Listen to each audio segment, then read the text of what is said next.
Thursday now. We have been incorporating a legal segment, gotten great feedback on it. And right now, joining us from Marin, Barrett, and Murphy, team of criminal defense attorneys, folks, 50 years combined Rhode Island criminal defense experience. Remember, your fight becomes their fight.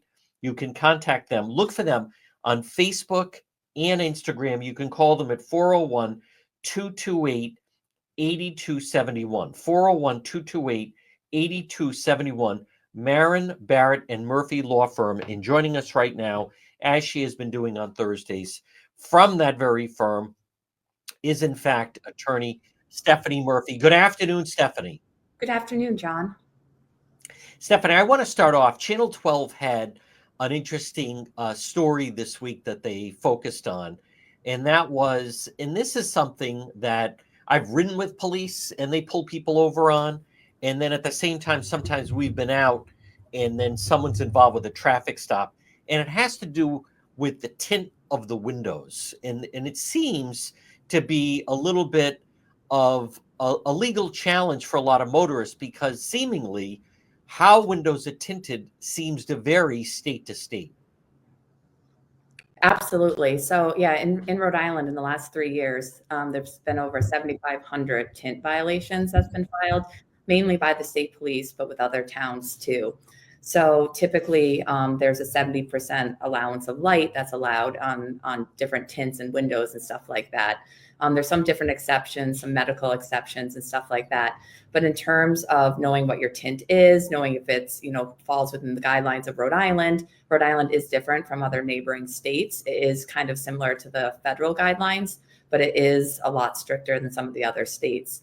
So also with this law, what's interesting is this vehicle is registered in Rhode Island. So, what happens with a vehicle from a different state, registered in a different state that comes up to Rhode Island. So there's a bunch of different just different facts about the law that's interesting, but the number of tickets have dramatically gone up in the last 3 years. What happens when someone, we're so close to Massachusetts, Stefanie, and Connecticut, people are frequently going over the border. Some people go in and over the border each day. What should a motorist do if in fact they're pulled over in something like this? So in terms of one of the easiest things to do, even if you have tinted windows that are allowed, like in the state of Florida or some of the hotter states down south, just to keep yourself out of trouble, roll down your window and stuff like that. If you have darker tint windows that wouldn't be allowed in Rhode Island, roll down the windows at the time of a traffic stop. That just kind of de-escalates the situation if the cops are worried about what's behind the window. So that would be my first advice is if you do have darker tinted windows from another state, roll down your windows and just let the cops see exactly what's going on. I think that would be a safety measure that everyone could take. But in terms of having darker tint from another state, driving Rhode Island, if you do get a ticket, I do think one of the defenses would absolutely be that your car is registered in another state, that tint is legal in that state, and you could try to get around that $250 ticket. Folks, again, we're speaking with attorney Stefanie Murphy. Now, Stefanie, we had discussed this, but Representative Enrique Sanchez, he has returned to the State House. He did a pretty extensive interview with reporters where he was kind of repeating a lot of the same thing, but he is now claiming, and that was a pretty high-profile DUI. I would argue right now it's the highest-profile DUI so far of this year. But he's now saying he wasn't drinking, possibly was medication.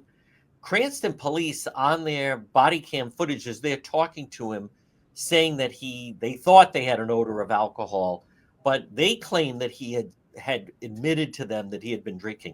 What are we to make of his comments now to the media? Well, he's definitely commenting that he wasn't drinking and taking prescription medication. I think the body cam and the statements by the police and everything may contradict that with the smell of alcohol. But what's interesting in Rhode Island is if you get pulled over and arrested for a DUI, if you fail to take or refuse a chemical test like he did, that's a whole separate charge in traffic court, which is a civil charge.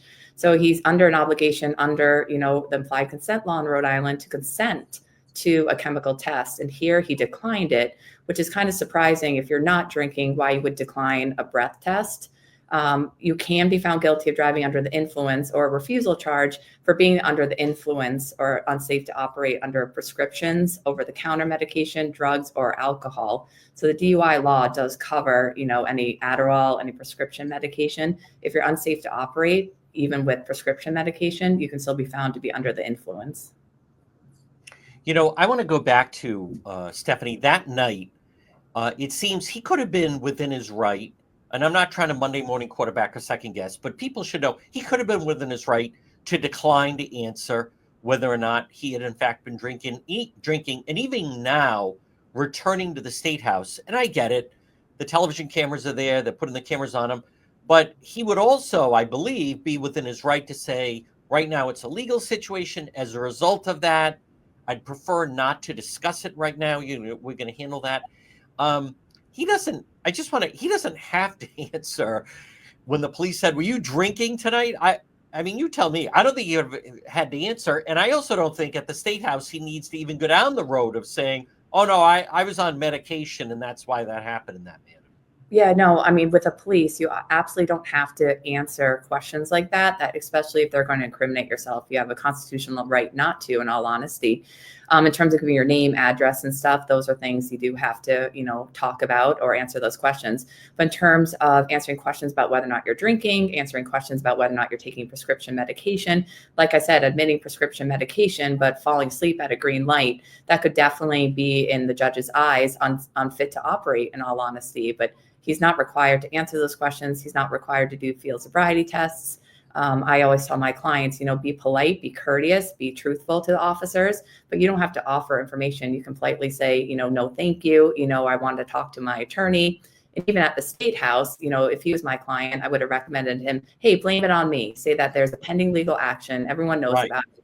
And my attorneys told me not to talk about it, but I don't think he's going down that road. But that would be my advice for any potential clients or any clients that I have. I think you should be listening to that. Now, Stefanie Murphy, also, this is an interesting story, NBCI team.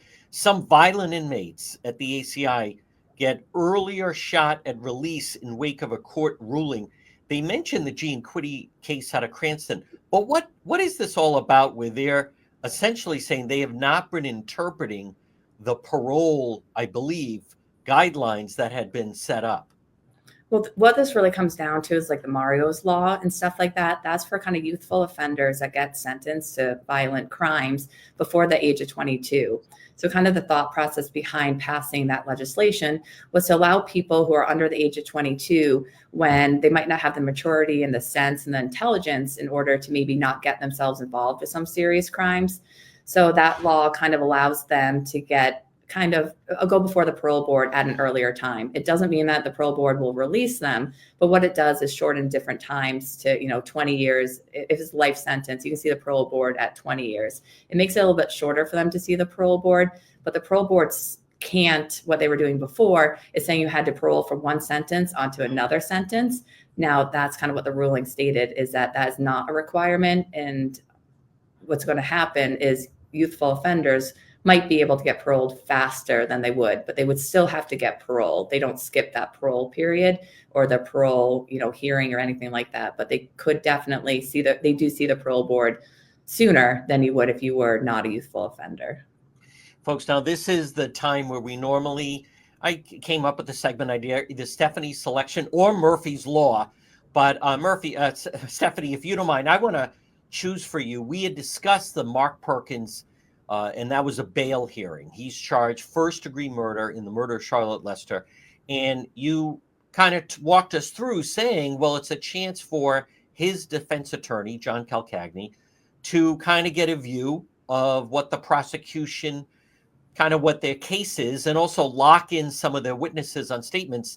And I wanted to revisit that because sure enough, you were right.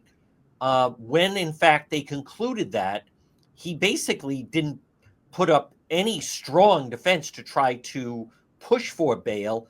And if anything, just accepted that it wouldn't be bail. So I'm guessing you're not surprised that that's the avenue he went down. No, I'm not. I'm not surprised. In a case like this that's been going on, the investigation for some time, on the witnesses that were presented at the bail hearing and everything like that, I think it's a great opportunity for the defense attorney to, see what the witnesses are saying and also compare it to previous statements, because some of these statements happened over a period of years, of course. So comparing a witness's statement now to what they remember to what they remembered, at a different time, all those opportunities that you have to speak to a witness, to cross-examine a witness, to get a statement from the witness, I think that is so important. And what I kind of say to my clients is, a lot of times you want to win the whole war. You don't want to just win the battle. So the bail hearing is one step in the process, and you use it for, at the end of the case, you want to try to get the result that you're looking for. And a bail hearing is definitely a good mechanism as a discovery tool to see what the state is presenting. And it's definitely a great way for a defense attorney to take a look at the case, evaluate the case, look at its strengths and weaknesses. Is this also a situation where, in this particular case, Attorney Calcagni could look at it and maybe a statement from a witness opens the door that maybe they hadn't thought of, or at the very least he could realign what his strategy might be? Absolutely. Sometimes witnesses say something that maybe they didn't say a couple of years ago, or they remember something different. And then that could lead you to go, with an investigator, or go down a different sort of investigation in terms of an alibi, in terms of somebody else, in terms of a motive, all these different things that you look at when you look at the whole picture when you're preparing, especially a very serious charge. You have to look at the whole picture and see anything that you can bring in order to help your client, or to mitigate for your client, or to try to get the charges reduced. So not only do you want to win the case, but you also want to make sure that you're helping your client throughout every step of the way. One final question, Stefanie. I did get feedback from someone on Instagram, actually, and her question was, number one, when they contact you, your office, is it a free consultation, and what should they expect the first time they're going to meet with you? Yeah, absolutely. So when they call, a new client would get connected to one of our attorneys, myself, any of the other attorneys, and we would talk with you on the phone. We would make sure that, first of all, we don't have a conflict with the case, meaning if it's family court, that we've spoken to a spouse or an ex-spouse. In a criminal case, that we haven't represented a co-defendant. After that, we typically have a conversation over the phone just to kind of make sure that we understand what the legal issue is. And then we'll set up a time for them to come in. And yes, all those things are free consultation. And it's just a great time to see if we're a good fit for each other and how we can help, and kind of the next steps in the process. Folks, again, it's Marin, Barrett, and Murphy. She is Stefanie Murphy. Stefanie, excellent job as always, and we'll talk to you again. Thanks, John. Have a great day. All right, folks, there it is. And again, I have heard a lot from various people that, hey, listen, all different types of people sometimes can certainly use some good, solid legal, someone in their corner. Remember, Marin, Barrett, and Murphy, criminal defense attorneys. Call them 401-228-8271. You can look for them on Facebook and on Instagram. Folks,